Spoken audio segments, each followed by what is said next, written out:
क्या आप जानते हैं, हर खूबसूरत फूल की शुरुआत एक छोटे से बीज से होती है। लेकिन ये छोटा सा बीज फूल वाला पौधा कैसे बनता है? आइए इसकी पूरी लाइफ साइकिल को हम डिस्कस करते हैं। Assalamu alaikum everyone, welcome back to our science class. So today we are going to learn about the life cycle of a flowering plant. तो ये है आज का हमारा टॉपिक। हमने पिछली टॉपिक जो हैं वो भी टॉपिक वाइज की हैं, तो आप अपने कॉन्सेप्ट को क्लियर करने के लिए पहले वो वीडियोस ज़रूर देखें, ठीक है। अब है the life cycle of an organism that refers to the process producing new organisms as a baby which become adult to perform the reproduction again to produce new ones of their type।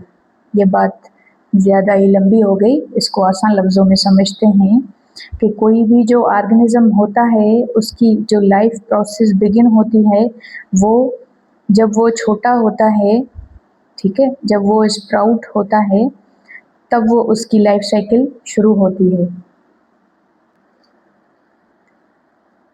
तो the end become adult, तो वो जब baby से बड़ा होता है, adult होता है, तो वो रिप्रोडक्शन परफॉर्म करता है again to produce the new ones of their type. जो उसके टाइप्स के होते हैं न्यू वंस, उसको पैदा करने के लिए वो रिप्रोड्यूस करता है। रिप्रोडक्शन का मतलब यही होता है कि उसकी जो प्लांट है वो अपनी जनरेशन को कंजर्व रखना चाहता है और इसलिए वो क्या करता है, रिप्रोडक्शन। सिर्फ प्लांट्स ही नहीं, एनिमल्स भी रिप्रोडक्शन करते हैं अपनी स्पेशी को कंजर्व रखने के लिए, ठीक है। The plants also have a life cycle which starts from the seed. Plants की भी लाइफ साइकिल होती है जो सीड से स्टार्ट होती है। अब ये देखें कि ये कोई भी फ्रूट है, अब उसकी जो लाइफ साइकिल है वो सीड से स्टार्ट होती है। इन favourable condition the seed germinate into seedling. अब जो फेवरेबल कंडीशन उस सीड को मिलती है, उसकी जर्मिनेशन होती है, उसके बाद ये स्प्राउट पैदा होता है। उसके बाद अगर कंडीशन फेवरेबल हुई तो ये सीडलिंग होगा, अगर नहीं हुई तो वो वहीं पे ही ख़त्म हो जाएगा, ठीक है। ये भी एक केस होता है, कोई जो प्लांट्स होते हैं वो आगे जाके जर्मिनेट होते हैं और कहीं कुछ अनफेवरेबल कंडीशंस की वजह से डिस्ट्रॉय हो जाते हैं। The seedling grows into the mature plant. This mature plant develop into flower which produce stamen and carpel in it। अब ये जो सीडलिंग है ये मेच्योर होता है एक प्लांट में, ठीक है, मेच्योर प्लांट में। वो ट्री हो सकता है या कोई भी प्लांट जिसका हम डिस्कस कर रहे हैं।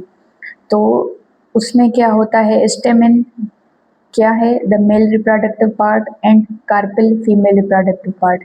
इनकी हमने डिटेल में वीडियोस बनाई हैं, तो आप जाके चैनल की प्लेलिस्ट में वॉच कर सकते हैं। The stamen develop pollen grain which pollinates and germinate into the pollen tube to produce the male gametes, ठीक है। स्टेमेन से मेल गेमेट प्रोड्यूस होता है। On the other hand flower also develop carpel where ovule is present in the ovary।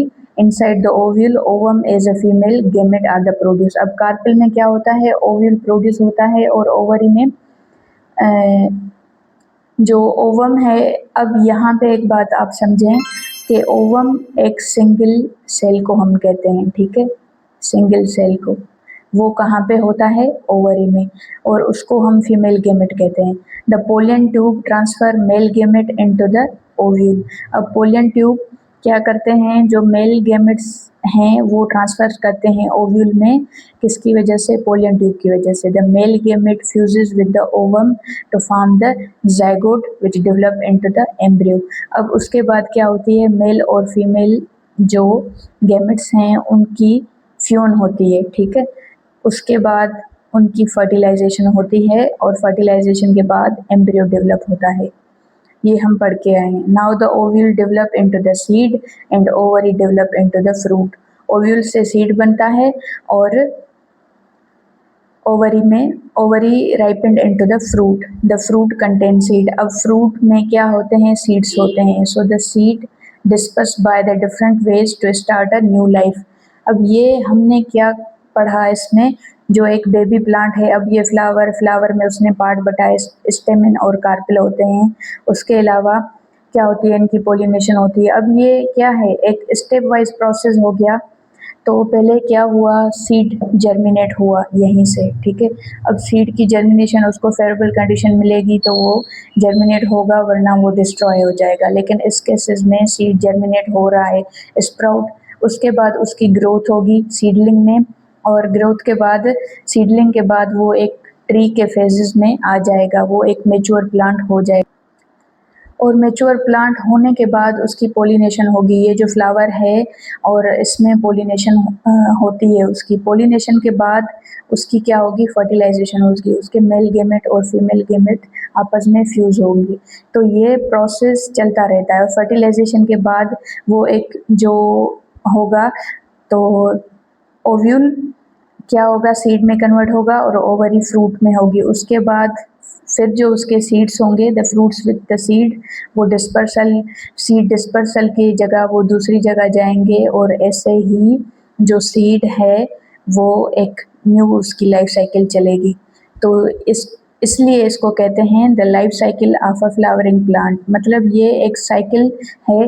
तो seed होगा, seed germinate होगा, फिर seedling होगी, एक ट्री में कन्वर्ट होगा, फिर उसका फ्लावर होगा, फिर वो ट्री विद द फ्रूट होगा, उसके बाद फिर सीड होंगे। तो ये एक साइकिल है, ये जो चलती रहती है, और ऐसे ही कुदरत का निज़ाम है, और ये ऐसे ही मैकेनिज़्म चलता रहता है। तो उम्मीद करती हूँ आपको बात समझ में आई होगी, और इस चैनल को लाइक, शेयर, सब्सक्राइब करें। अपना बहुत सारा ख्याल रखिएगा। अल्लाह हाफ़िज़।